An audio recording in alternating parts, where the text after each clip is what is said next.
Hey guys, welcome back to my channel. Today I'm here to talk about Kylie Jenner and why she can post a photo without tagging the brand and still get them customers. So recently, and when I say recently I mean literally yesterday, I was just scrolling through my Twitter like I do. I feel like all my videos start this way. But I was scrolling through my Twitter as I do, and I found a tweet from a PR person I follow basically celebrating because her client had landed an Instagram post with Kylie Jenner, which is actually huge by the way, because I'm sure Kylie's weights are astronomical because she has a lot of followers, making her a macro influencer. So macro influencers refer to those who have like hundreds of thousands of followers or millions of followers and basically can influence their followers' actions and lifestyles. Kylie Jenner is definitely one of these people. I think we've seen that through the amount of people who got lip fillers. I know lip fillers were a thing way before Kylie, but we can't deny her getting lip fillers, having bigger lips, saying that it was just her overlining her lips, making lip kits, and then admitting she had lip filler definitely influenced a lot of people to get lip filler.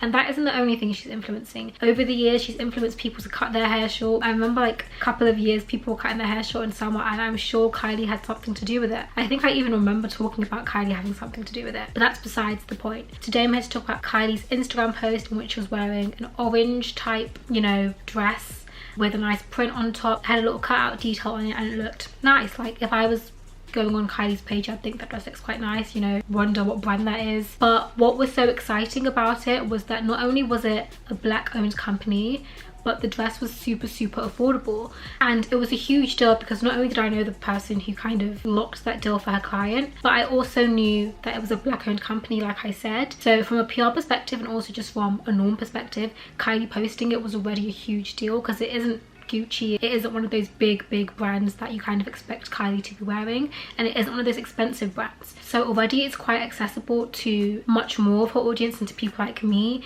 who can afford things like that. And the dress in question was called, I believe, the Vashti dress. I'll put it on screen, I might be saying it completely wrong, but I believe it was called the Vashti dress. It was quite affordable. It's about £118 or so. It's basically your House of CB type prices. It isn't like your high street brands or your online retailing brands like Boohoo, Pretty Little Thing, Fashion Nova, but it's a fairly good price. And to see it on someone like Kylie Jenner, it's definitely accessible to much more of her audience compared to, like I said, things like Gucci, Givenchy, Valentino and things like that. So it was a huge deal on that part because it meant that it could reach more of her audience. So as I'm filming this video now, Kylie has 184 million followers, so she's definitely a macro influencer. She can influence a lot of people, and the way macro influencing works is that you have already a big reach. You have to start with a big reach because if you're a company wanting to work with a macro influencer, you basically want customers, so you go to people who have some sort of reach. So if you've got a higher budget, you're probably going to work with at least one macro influencer or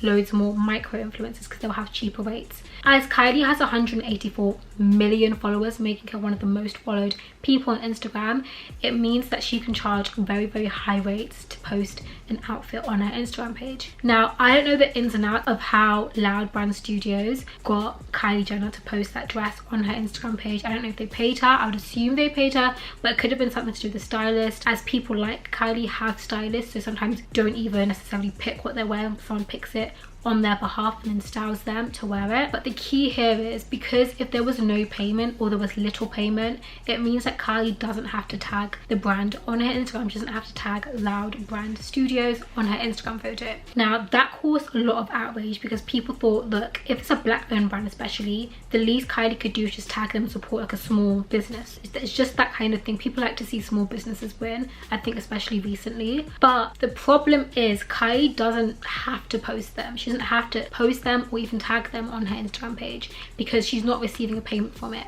And Kylie's leverage is that she can reach a lot of people. She can influence a lot of people. If she wears something, people are going to want to buy it. And part of the way she makes her money is by people paying her to wear certain outfits, people paying her to post pictures of her using their product or wearing their clothes. So if you're not paying Kylie to tag your brand, she doesn't have to tag your brand. If she wants to, she can. Now, the reason people got more mad was because when she didn't tag them, people were then tagging the brand below anyway, so people could know where to get the dress if they wanted to get the dress. But then Kylie's comments then became limited, so it meant that only certain people could post. I assume it's only people she follows could then comment below the picture, and people were like outraged, saying she doesn't want to see a small brand win, she doesn't see a black owned small brand win, and people were just basically outraged on Twitter. I'll read to you one of the tweets. Kylie Jenner is refusing to tag the designer of the dress she just just posted, which is a black owned brand and now limiting her comments. Clown emoji at Loud Brand Studios is the designer. As it stands, this tweet currently has 34.5k retweets and 75k likes.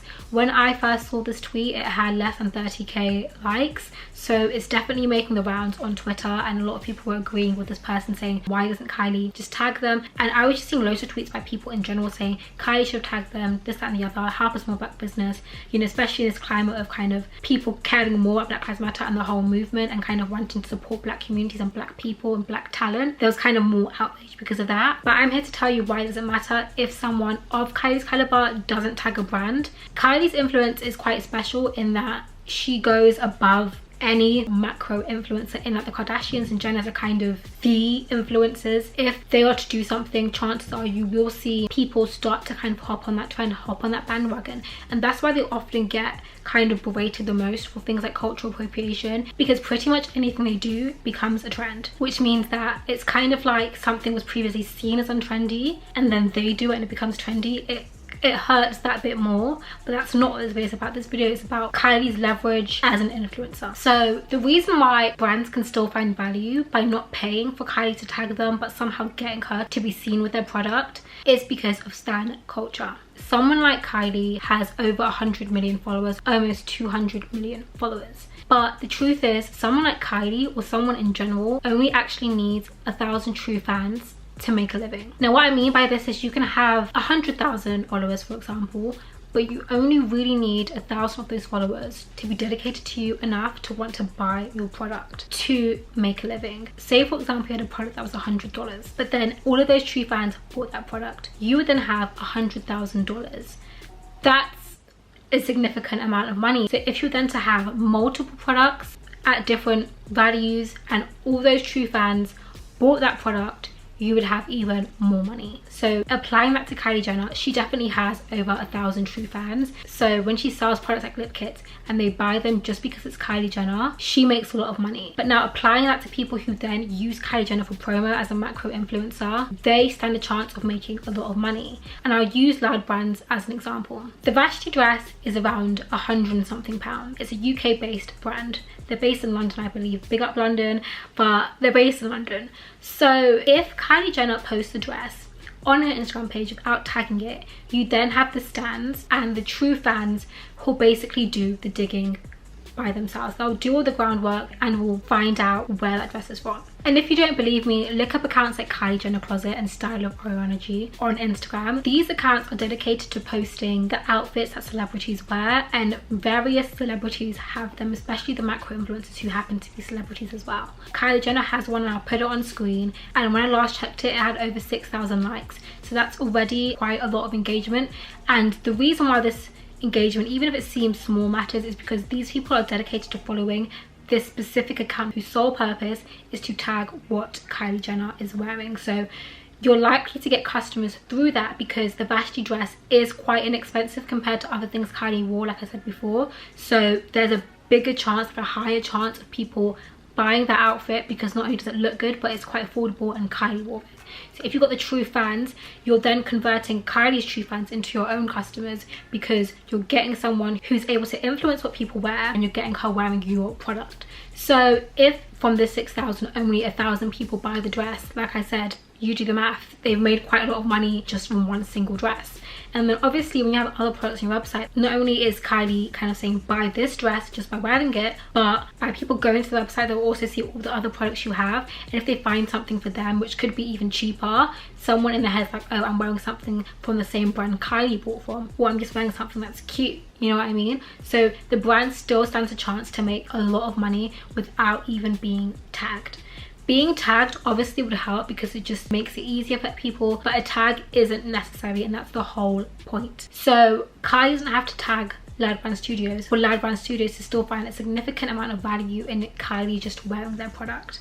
So people shouldn't be outraged, but instead should be really happy for Loud Brand Studios that Kylie's wearing it, because it means that they can benefit from Kylie's true fans and kind of make a killing essentially. And this can be applied to people who are trying to make money online. All you need are 1,000 true fans. So the key takeaways are Kylie doesn't need to tag brands, because by her wearing something already, she's creating awareness of not only that product but of that brand, because her influence is so widespread that she will influence people to talk about that brand. And influencing conversation is one of the biggest influences Kylie has. As you guys will see with Kardashians and with Jenners, anything they do gets people talking. So if Kylie's wearing a dress that looks good and is very affordable, people are going to be talking regardless of whether they know what that brand is or not, and people are going to be searching for that brand. When people search for that brand and find that brand and find out that it's affordable, people are going to share it even more, saying you can get this dress for so cheap. You know, the style pages are going to be sharing it. People are going to be talking about Twitter because it's a black owned brand, because of the way the brand has marketed themselves in the first place. So by her starting that conversation, there's already a huge amount of brand awareness from that, and they will get followers from that just off the bat by Kylie just being associated with that brand. And through those followers, if they have good marketing, they can then transfer those people into customers. I've already seen that the dress is completely sold out on the website, and then if the client and the PR people are smart enough to then share that with outlets that kind of share what certain celebrities are wearing, people that can Made Online, which I wouldn't say to read but have a massive reach, and they say things like, oh, how to look like Kylie or get Kylie's look, and at the bottom it's your dress, you're gonna make a killing. So you don't need to get Kylie to tag, you don't have to spend hundreds and thousands to get a sponsored post from Kylie. You can get way more out of macro influencers like Kylie Jenner without having to pay for a tag, as long as you know how to market yourself properly and you know which people to use. Kylie Jenner is one of those people who, if you can afford or you're able to get some sort of brand placement with, is where you can probably truly make a killing, because Kylie's return on investment is probably quite high and you can probably bet on it, because Kylie in a way is kind of a fashion authority. Like I said, whatever she wears people want. So her ROI in terms of getting a paid placement with her is quite high, because when you think about the potential reach you have there, and it doesn't really matter if you only get 10% of her following buying your product, because that's already quite a lot of people buying your product. Second of all, my second thing is for all you creatives out there or people who have a business, you basically need to focus on those influencers, both macro and micro, who seem to have true engagement and have at least 1,000 true fans who will basically buy anything they kind of put forward or suggest. And when you can kind of tap into those influencers, that's where you'll get your largest ROI, because some people can have thousands of followers, but if you're not influencing in the right areas, then it doesn't really matter. The main reason people go to Kylie's page is for lifestyle inspo and outfit inspo, and just to kind of look at someone who people deem as pretty. So you want to kind of go to someone who aesthetically has influence, and that is someone like Kylie Jenner. And my last thing is, if you want to support black owned brands,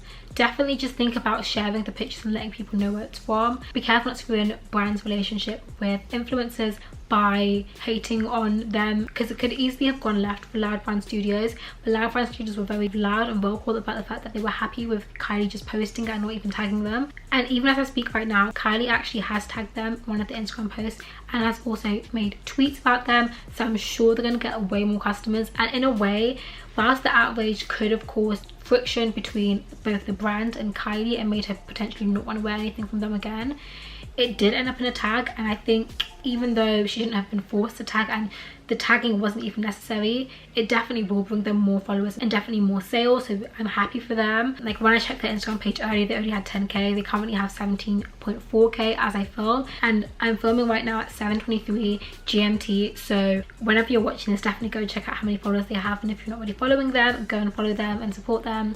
But that's all I have to say. If you enjoyed this video, please thumbs up, and I'll make more of these type of digital marketing / commentary type videos. And stay cool, stay you, stay beautiful, and I'll see you in the next one. Bye.